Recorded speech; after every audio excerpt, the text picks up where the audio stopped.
quelle est la vitesse de co en Chine. J'aurais aimé voir ce genre de vidéo avant que je vienne, malheureusement. Quand on tape quelle est la vitesse de connexion, qu'on cherche quoi que ce soit sur la vitesse de co en Chine sur YouTube, on ne trouve absolument rien. Il y a vraiment très peu de vidéos, même sur tout ce qui est VPN et tout. Je sais pas pourquoi il y a très peu de vidéos. Donc je vais vous montrer là, je suis sur mon Wi-Fi. J'ai un VPN, je vais le désactiver. Je vais vous montrer sur speed test la vitesse de la co. Voilà, sans VPN. J'appuie sur Go.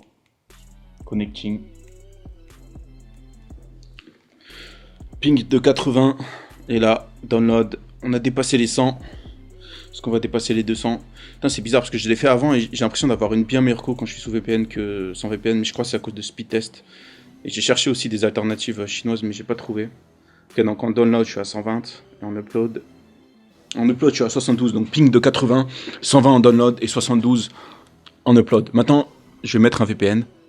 Ok, vous voyez, j'ai le petit truc VPN à côté du Wi-Fi. Go. Et la co est bien meilleure. On a dépassé les 200 là. 57 de ping. On a dépassé les 200, 220. Ok, donc 216 de co en download et en upload 76. Donc à peu près pareil que sans VPN. Donc ça c'est la co avec un VPN. Comme vous savez en Chine, il y a beaucoup de contenus qui sont géo-restreints. Vous pouvez pas accéder à tout ce qui est Google ou à tout ce qui est YouTube. Plein d'apps, en vrai, il y a un nombre incalculable de sites qui ne sont pas disponibles ici. Donc si vous êtes un étranger, vous avez forcément besoin d'utiliser les services de Google, genre Google Meet et tout, si vous avez des meetings, Zoom, ce genre de trucs-là. Donc il vous faudra un moyen d'accéder au vrai Internet. Ici, je peux pas faire la promo de VPN ouvertement, je suis toujours en Chine, et on n'a pas le droit de faire ça ici, mais vous pouvez chercher par vous-même, faire des recherches et trouver. Après, un moyen que beaucoup d'étrangers utilisent, c'est que quand vous avez une SIM qui n'est pas chinoise, genre une SIM, soit une eSIM que vous achetez sur trip.com, c'est le meilleur site pour acheter des eSIM. Allez pas sur les trucs genre Saily et tout. Je vois sur plein de vidéos YouTube, il y a des pubs pour Saily, c'est vraiment le pire service de eSIM, ça coûte super cher. Sur trip.com, ça vous coûtera genre 6 € par mois, un truc comme ça. C'est vraiment pas cher. Bon, après, c'est dépend des packages.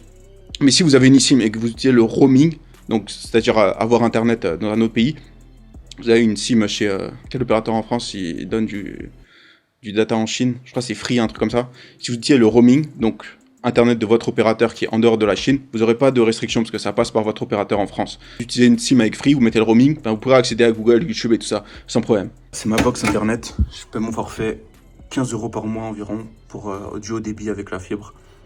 C'est China Mobile. Ici, il y a deux opérateurs. Il y a China Mobile et l'autre, je crois, c'est China Unicorn, un truc comme ça.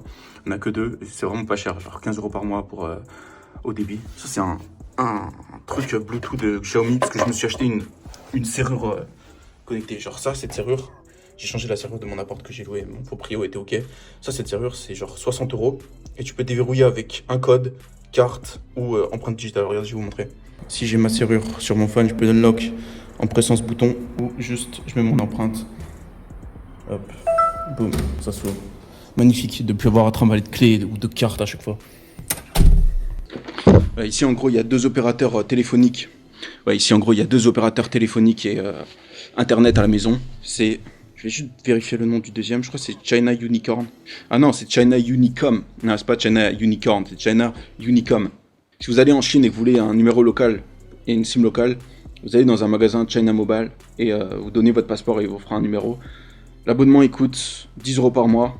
Et ce qui est bien avec China Mobile comparé à l'autre, China Unicom, c'est que l'app elle est à 100% en anglais. Je mettrai un screenshot. Elle est en anglais l'app, donc vous pouvez recharger avec WeChat et Alipay. Hyper simple en anglais, 10 € par mois. Et je crois que même si c'est pas comme ça en Malaisie ou en Thaïlande par exemple, c'est même si tu payes pas, tu gardes ton numéro. Genre le numéro n'expire pas ici. Et voilà, sinon c'était tout. Hein. C'était juste pour vous montrer que ceux qui pensent, parce que quand tu utilises un VPN de base, quand tu utilises des VPN genre NordVPN, tous les scams genre NordVPN, Surfshark et tout, sachez que ces VPN, ils vous donnent un trafic illimité, mais le trafic, ça se paye. Il n'y a pas de trafic illimité. C'est-à-dire, si vous utilisez ces VPN, d'ailleurs, qui au passage, hein, ça ne marche pas en Chine, Surfshark, NordVPN, ExpressVPN, tous les VPN commerciaux qui font de la pub chez des youtubeurs ne marchent pas ici. Et en même temps, tant mieux, parce que c'est vraiment pas des VPN. C'est pas ouf comme VPN. Moi, j'utilise juste NordVPN sur Chrome, des fois. Ce qui est bien, tu peux l'avoir en extension navigateur, et du coup, tu peux mettre le VPN, mais c'est limité à une session Chrome.